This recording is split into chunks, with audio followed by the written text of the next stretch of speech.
everyone. So as you heard, my name is Jordyn Laird, and I am studying at Trinity Western University. I'm in my first year. I am studying to get my Psych Honors with Human Services degree, and I'm size 10. Now normally, a greeting doesn't include your size, but for some reason, our society acts like it does. So I'm going to try an exercise with everyone, and if you feel uncomfortable or you don't want to participate, that's fine, you can just stay seated. But what I want you to do is I want you to stand up and I want you to greet the people around you. But instead of saying your name, I want you to tell them your size.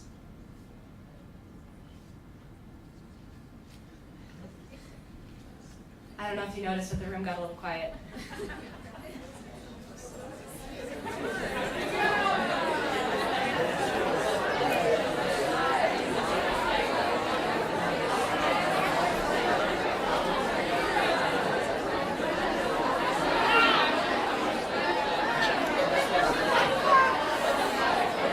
Okay, awesome. I hope you talked to someone you didn't know. Yeah, probably not, right? Yeah. See, we've created a society that judges people based on their size. We presume that it's the first thing that people see, when in reality, it's not the first thing that they see, but it's the first thing that we see when we look in the mirror. So I'm going to try another one with you guys. What I want you to do is I want you to close your eyes. Please, everyone close their eyes. Now I want you to raise your hand if you've ever been bullied. Raise your hand if you've ever been self-conscious about the way you look. Raise your hand if someone's ever told you that you were ugly or useless. Keep your hand up for all of them. Raise your hand if you've ever felt not good enough. Okay, I want you to open your eyes. Keep your hands up.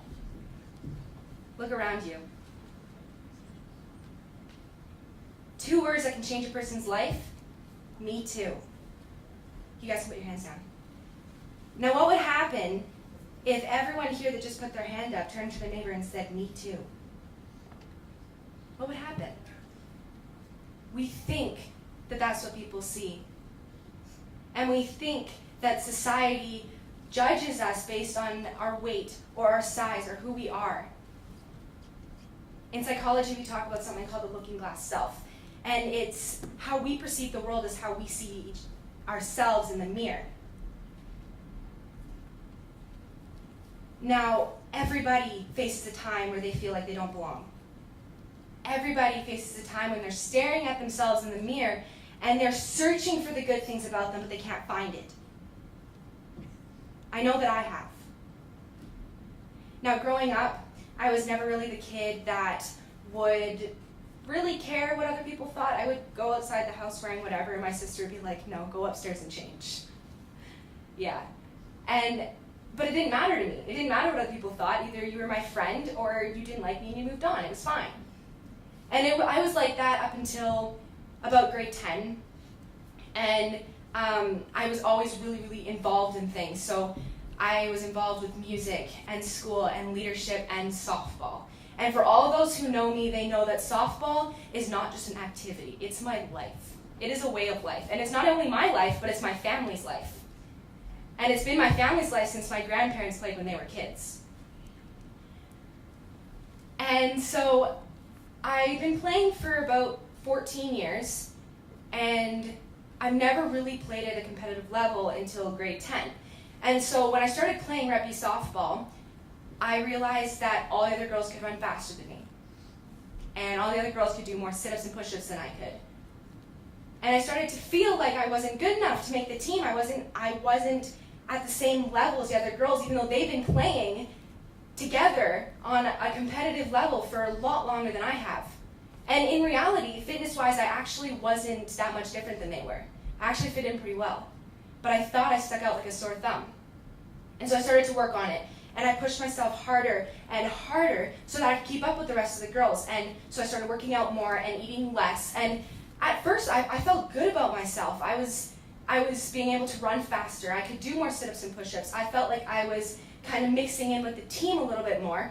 And I never really thought that what I was doing was out of control up until about the last year. So last year was the busiest year of all. I joined 5 different leadership groups. I was traveling for leadership conferences. My family started singing at events. I got a lead in our school musical. And I finally made the provincial winning softball team that I've been trying to make for the past 2 years.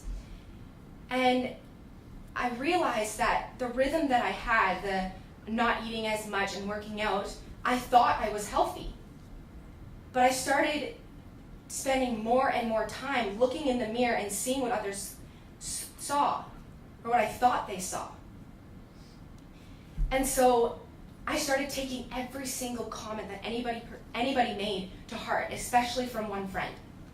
Now, me and this friend, we've known each other for years, but we didn't actually start becoming close friends up until about last September. And I knew this person was controlling, and I knew this person took all of my attention, and I knew this person needed their way, but I liked the attention I got from this person. And I enjoyed being around them. And so months went by and we were getting closer, but nothing really changed. I was my same self. But then as time started to go and we started to get closer and closer, my well-being started to decrease. They made comments about who they thought I should be. And because I valued this person's opinion, I changed accordingly. I pushed all of my friends and my family aside for this person. And they criticized everything I did or I said. And it got to a point where it didn't matter what they said anymore. I didn't care, but I listened anyway.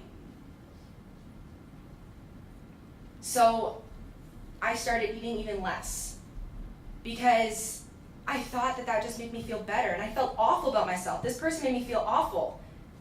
But I still spent time with them, and I still was their friend, and people were looking at me like I was crazy, like, why are you still friends with this person? And I'm like, no, they care about me.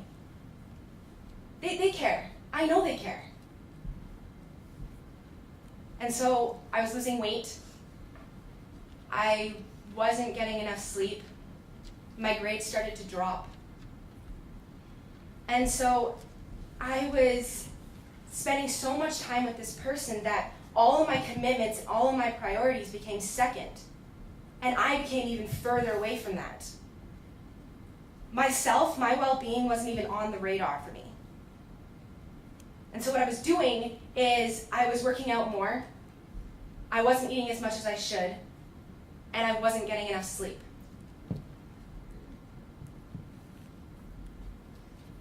It was almost like I was climbing up this ladder, and each rung represented something I thought that I should be. And when I got to the top of the ladder, I realized that I was leaning on the wrong wall. But I was too tired to even try anymore. I couldn't even make it through a school day without feeling completely exhausted. I was a zombie. I was just going about day by day, and nothing mattered to me anymore. TV has created this ideal male or female, and we expect ourselves to be that way. And so we let every other person hold the pen to our story, and we forget to take it ourselves and write a sentence. We forget. I was tired of looking at myself in the mirror and hating what I saw, and so I just stopped looking. I stopped. So I bring you back to 2 words that I said at the beginning of this. Me too. And how it can change a person's life. No one is going through this alone. 51% of 9 and 10-year-old girls want to diet to feel better about themselves. 40% of girls in grade 10 think they are too fat. Body shaming leads to mental health issues and can lead to eating disorders. Research has shown that we don't go for help, and when you try to do it alone, it normally leads to eating disorders. And your mental well-being starts to go down, but we think that we need to do this alone because this is a my problem. This isn't a world problem, this is a me problem. And in reality, it's not. It's not a me problem, because everybody goes through it. How many of you put up your hands when I asked you? So when you're looking in front of the mirror and you're thinking these things about yourself, what would happen if you turned to your neighbor and you said, me too? That would change their life. They know they're not alone, and you know you're not alone either. I saw everything I wasn't when I looked in the mirror, and it wasn't until I got to Trinity and me and this friend started to drift apart when I realized that everything I thought I was wrong.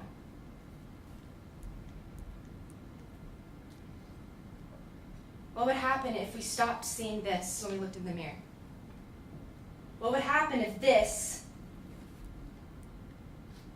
turned to that? Because that is what we are. What would happen is people would stop walking up the wrong ladder, leaning on the wrong wall. Instead, they would walk up the right ladder, leaning on the right wall. So one day I was walking to class, and we have this message written on the side of our sidewalk, and this is what it said. Don't doubt in the dark what he has shown you in the light. And I started looking back on all the years where I loved everything I did. And I loved being able to fit in and belong. And I wanted to be that person again. I missed that person. See, I've heard this before, but it never really meant anything to me. And for some reason at this moment it did. At that moment, I decided to climb down the ladder that I've been climbing for the past 3 years, take it and shift it to a different wall. And that was the easiest and the hardest decision that I had to make. So you know what I did? The next day, I wore this dress. See, I got this at the beginning of the summer, thinking, oh yeah, I would totally wear it. Yeah, it never happened. And I hate wearing dresses. I hate dressing up. But see, I didn't put the dress on because I had to, or because there was some kind of special event. I put it on because I wanted to. And I put it on to show myself that I wasn't going to let other people's comments dictate who I thought I should be anymore. So I started working on all of my relationships, and you know what happened? I looked in the mirror and I still saw my flaws. I still saw everything that I wasn't. But the difference between me now and me 3 years ago was that I kept looking. I didn't stop looking. I didn't stop looking at when I saw the flaws. And what I saw was a better sister, a better daughter, and a better friend. I saw my beauty. Through all of the flaws that I think I saw 3 years ago, I saw my beauty. So I encourage you guys to take your ladder and shift it to a different wall and stop seeing this. Because this is not what you are. That is what you are. I realized that I was imperfect, but I was perfectly imperfect. I was beautiful. So hi, my name is Jordyn Laird. I'm a psychology student at Trinity Western University. I'm size 10, 165 pounds. I'm a Christian, I'm a social justice activist, I'm an athlete, a singer, musician. I'm a sister, a student, a daughter, a granddaughter, a niece, a cousin, and a friend. And there is so much more to me than what I look like. And there is so much more to you than what you look like, because all of you are beautiful. And that is the most important lesson that you can learn in your lives.